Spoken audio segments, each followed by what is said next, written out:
Totoo palang babaguhin ka ng sama ng loob hanggang sa mawalan ka na ng gana at pakialam sa kanila.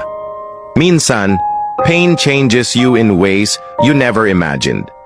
Yung tipong dati, ikaw yung laging nagka-care, laging nandyan para sa kanila. Pero dumating yung point na parang naubos ka na. Hindi dahil ayaw mo na, pero kasi napagod ka na sa paulit-ulit na sakit. Totoo nga pala yung sabi nila, pain can transform even the kindest hearts into silent, distant souls.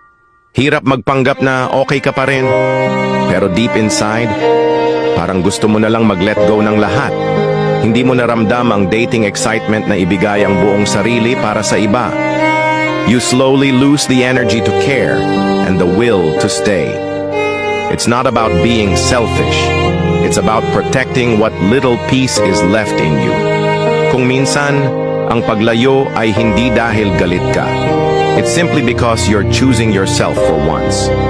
Sa dulo, you realize that walking away doesn't mean you love them any less. Mahal mo pa rin sila, pero mas mahal mo na ngayon ang sarili mo.